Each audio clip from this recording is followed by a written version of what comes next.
အဲ့ဒါဂျင်းနော်တတိထားမင်္ဂလာပါဇန်ကာရန်တဲ့ channel ကောင်းမှုတစ်ခုနေ့စဉ်ပြုစီစဉ်ရနေကြိုးဆိုပါတယ်ဒီနေ့တော့ပြန်လည်မျှဝေကျင်တာကဒီရက်ပိုင်း Viber မှာဝင်နေလားမသိဘူးပေါ့နော်ဟိုင်းပြောစရာလေးတစ်ခုရှိလို့ဆိုပြီးတော့လေထားပါအဲ့ဒါဒုတိယဂျင်းပေါ့နော်ပထမဂျင်းကိုပြောချင်လို့ပါကျွန်တော်တိုက်စီလောကနဲ့ပတ်သက်တာပေါ့နော်ကျွန်တော်ရှေ့ဗီဒီယိုတစ်ပုဒ်မှာလည်းပြောပူးပါတယ်ပေါ့နော်တိုက်စီမမောင်းခင်ပေါ့ဗျာတိုက်စီငှားပြီးတော့မောင်းကြည့်ခြင်းတိုက်စီတွေရဲ့နေချာဘလို့ရှိလဲဝင်ရောက်လေးလာခြင်းတော့ကျွန်တော်ကားငှားခြင်းတော့လိုက်လေးလာပြီးတော့တီတော်ပြီးခောက်ကြည့်တယ်ပေါ့နော်တကယ်အမှန်ကန်ကားတွေကထင်သလောက်မလွယ်ပါဘူးเนาะပြောချင်တာအခုနောက်ပိုင်း Facebook မှာပြန်တွေ့နေရလို့ပေါ့เนาะကျွန်တော်တို့ဂျင်းမဖြစ်အောင်ပြောချင်တာပါဘလို့ဖြစ်လဲဆိုတော့အခု anonymous တွေနဲ့တင်တယ်မလားပြန်လဲဆက်သွယ်ပါမယ်ဈေးနှုန်းဘလောက် EV ကားတို့ဟုတ်တယ်မလားC ကားတို့ GAT ကားတို့ခုနလိုထားပါတော့ပွဲကလေးရှိမယ်တို့ဒါတွေကသူတို့ flow တွေပေါ့เนาะပုံမှန်တာဒါပေမဲ့ပြောချင်တာကကိုဟာကိုခေါ်တာကိုဘာဖြစ်လို့ခုနက anonymous ကြီးနဲ့တင်နေတာလဲပေါ့เนาะပြီးလို့ရှိရင်လည်းဖုန်းနံပါတ်တွေချထားခဲ့ပါပြန်လက်ဆက်သွယ်ပါမယ်ဆိုတဲ့ဇလန်ပေါ့နော်ကျွန်တော် clear case study ကဒီလိုပြအဲ့လိုမျိုးပြန်လက်ဆက်သွယ်မယ်ဆိုတော့ကျွန်တော်ကနေပြီးတော့ဖုန်းနံပါတ်ကို public မှာတော့မချဘူးကိုယ့်ရဲ့ safety ကဒါပေမဲ့သူ့ကိုလည်း chat box ကနေတော့ပြောထားပါတော့ကျွန်တော်တို့ကားငှားကျင်တယ် brother ပြောတဲ့အချက်လက်နဲ့ညီတယ် brother နဲ့အနည်းဆုံးနေရာမှာရှိတယ်ဆိုတော့သူကကျွန်တော်chat box ကနေမေးတယ်ပေါ့နော်အချက်လက်တွေဘလို့ဘာညာဆိုတော့ဒါလည်းသူဖြစ်နိုင်တာပေါ့သူ့ရဲ့ profile ကလည်းပုံကြီးကတင်ထားသေးတယ်နော်profile ပုံကြီးနဲ့တင်ထားရဆိုတော့ဒါဖြစ်နိုင်တဲ့အလားအလာရှိတာပဲဆိုပြီးတော့ကျွန်တော်ကခုနကကျွန်တော်ရဲ့ဘယ်လိုခေါ်မလဲကျွန်တော်ရင်မောင်းလိုင်စင်အညိုလားပါလဲဆိုတော့ဒါကလည်းကားအုံနာတယောက်နေထားနဲ့ဖြစ်တိုက်တာပဲလေเนาะအဲ့ဒီတော့ကျွန်တော်ကပြန်ပြတယ်ဗောနော်အုံနာဟိုပါဗောကားတော့ကျွန်တော်ဗမာနေတယ်ဆိုတဲ့အကြောင်းတွေတော့ပြတယ်ဗောနော်အဲ့ဒီမှာဇလန်းကစတာဗောနော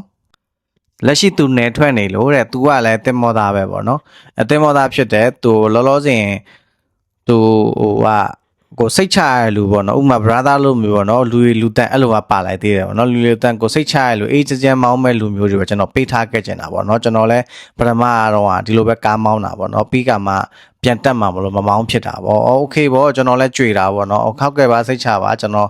brother ပြောတဲ့အချက်လက်တွေလည်းအကုန်ပြည့်စုံပါတယ် brother ကိုယ်တိုင်လည်းလာရောက်ကြည့်ရှုလေ့လာလို့ရပါတယ်ပေါ့နော်ကျွန်တော်ကားဘက်မှာကြည့်လို့ရလောလောဆယ်ကျွန်တော်နေရောက်နေတယ်ဆိုတော့ကျွန်တော်ပြန်ဆက်သွယ်လိုက်မယ်ဆိုတော့ okay ပေါ့အဲ့တော့ပြီးတော့ဘလို့ဖြစ်လာတော့နောက်နိုင်ကွက်တနိုင်ကြတော့ကျွန်တော်ပြန်ပြီးတော့သူကဖုံးပြန်ဆက်တယ် brother တဲ့စီရင်လေးပေးထားမှအဆင်ပြေမယ်ထင်တယ်တဲ့ဘာဖြစ်လို့လဲဆိုလို့ရှိရင်ကျွန်တော်လည်းတခြားလူတွေကမေးထားတယ်ပေါ့နော်စီရင်ပေးရမလားပါညာမေးထားတယ်ဆိုတော့တော့ကြည့်ပြီးကမှဆိုလို့ရှိရင်ဟိုဘလို့ကိုကြည့်ပြီးကမှမဟုတ်ဘူးပေါ့နော်ဘလို့ပြောမလဲဟိုဟာနောက်ကျသွားမယ်ဆိုလို့ရှိရင်ဟိုဟာပုံစံတစ်မျိုးပြောင်းသွားနိုင်တယ်တဲ့မဟုတ်ဘူးလို့ brother ပြောတာ brother နဲ့ကျွန်တော်နဲ့သူကိုကလည်းအချင်းမမဟုတ်တာကျွန်တော်လည်းဘယ်နာမှနေတာလဲလို့သူ့ကိုမေးတာတောင်းကလာပဲဆိုတော့တောင်းကလာကိုဘယ်နာလဲကျွန်တော်ကတော့ဘလို့ဘာညာပြောနေတာအဲ့ဒီနားလေးပဲဆိုတော့ဒီနားနီးနားပဲလို့ brother နဲ့ကျွန်တော်နဲ့အရင်နီးနေတာပဲလို့ကျွန်တော်လာကြည့်လိုက်မယ်လေလို့ကြည့်ပြီးလို့ရှင်အဆင်ပြေလို့ရှင် brother နဲ့ကျွန်တော်ကိုလေးလာကက်ခတ်လို့ရတာဗောလို့အဆင်ပြေကျွန်တော်တခါတည်းဆင်ရချပေးမှာဗောလို့ဆိုတော့မဟုတ်ဘူးတဲ့သူနေရောက်နေလို့ပြန်တိုင်မရမှာမလို့စဉ်းစားလိုက်အောင်မယ်ဗောအဲ့လိုနေလိုက်ပြီးတော့နေတာကျွန်တော်တနိုင်နှစ်နိုင်လောက်ဆောင်ကြည့်တော့သူမနေနိုင်ဘူးဘိုင်ဘာနဲ့လှမ်းဟိုင်းတယ် brother ဘလို့လဲတဲ့ကျွန်တော်နောက်လူပေးလိုက်မလား brother ဘယ်နေ့ပြန်ရောက်မှာလဲလို့ဆိုတော့မနေ့ပြန်ရောက်မှာတဲ့မနေ့ပြန်ရောက်ရင်အဆင်ပြေပါတယ်လို့မနေ့ပြန်ကျွန်တော်ဟိုကဖြစ်လောက်လိုက်မယ်လို့ဆိုတော့ဆိုဆင်မလွှဲရင်တော့ brother မသိကြဘူးတဲ့ကျွန်တော်လည်းတခြားလူကြိုက်လာမှာပဲကြိုက်လို့ရှိရင်ပေးလိုက်မယ်ဆိုတော့brother ရဲ့လို့ကျွန်တော်တို့ကနီးနာပဲရှိတာ brother လည်းကြည့်ကျွန်တော်လည်းကြည့်မတယောက်ကြည့်ပြီးကမှဟိုကားအခြေအနေလည်းဘာမှမကြည့်ရသေးတော့ကြည့်ပြီးကမှလောက်တာပိုကောင်းတာဗောလို့ဒီတိုင်းကြတော့ကျွန်တော်လည်းတစ်မျိုးဖြစ်တယ် brother လည်းတစ်မျိုးဖြစ်တယ်ဆိုတော့အဲ့ဆိုလည်းသဘောပဲတဲ့ဆိုဖုံးချသွားတယ်ဗောနော်နောက်ကြတော့ငြိမ်နေတာတွေ့တော့အခုဟိုဟာဖြစ်သေးလားကျွန်တော်ဟိုဟာဖြစ်လို့ရှိရင်လာကြည့်ကျင်တယ်ဆိုတော့ပေးလိုက်ပြီတဲ့သူများဆိုအဲ့တော့ညာလားဆိုရင်လည်းမညာဘူး